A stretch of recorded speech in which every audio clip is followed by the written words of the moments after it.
Of all the artists and bands and musicians that I expected to release this year, Green Day was sure as hell not one of them.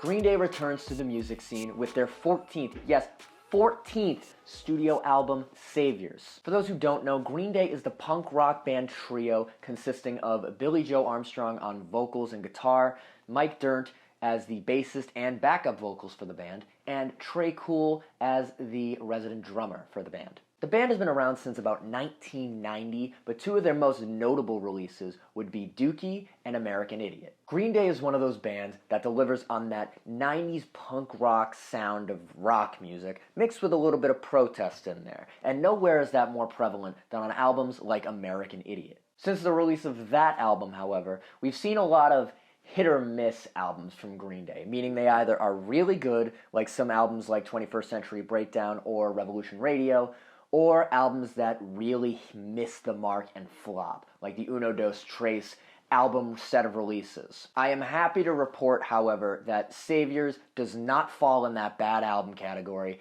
and very much so impressed me from beginning to end. While you may not be interested in the beginning with songs like The American Dream Is Killing Me and Look Come On No Brains, it's really the middle half of this album where this album shines. Even those songs that were a little bit more annoying or something that I didn't really find interesting, they were something that I still found myself at least murmuring the chorus to myself or even tapping my foot a little bit to the sound. But we see on songs like 1981 or One-Eyed Bastard that these guys still have it, are still continuing to rock with that hard rock, punk rock sound that they've been doing for years. And they even deliver on a softer sound on songs like Goodnight Adeline, which for the record doesn't really sound too soft, and even songs like Father to a Son, which deliver more of that ballady, softer style of music. But that sort of leads into one of the things I don't like about this album. I think the shift in tone from song to song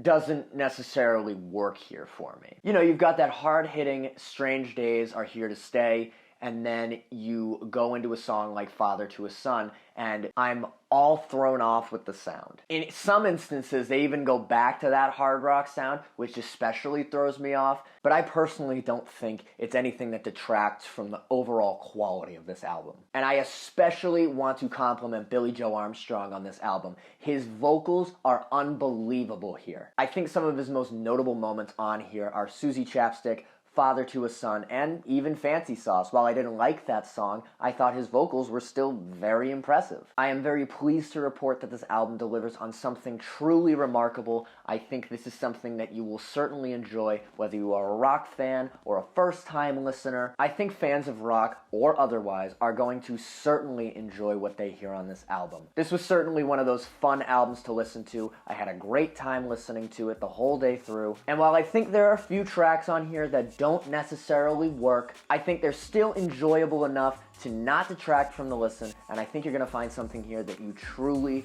truly will enjoy. Green Day's Saviors is getting a 4 out of 5 scratches. I think this album was very fun to listen to. It's a great rock album from front to back. While I certainly don't think it's the next Dookie or American Idiot, I sure as hell think it's pretty damn close. Fans of the genre or not are going to really like this. Fans especially are going to eat this album up. But let me know your thoughts on this album. Did you like it? Did you not like it? Let me know down there in the comments. While you're down there, don't forget to scratch that like and subscribe button if you want to stay updated on the latest Scratch entertainment. You can reach me on Instagram DMs, TikTok DMs. I'd be happy to chat with you whether you're a fan and want to suggest some music, or you're an independent artist looking to get discovered. I'd be happy to chat with you and learn a little bit more. Thank you again so much for watching. There's more content coming. Do not forget to keep it locked to Scratch Entertainment.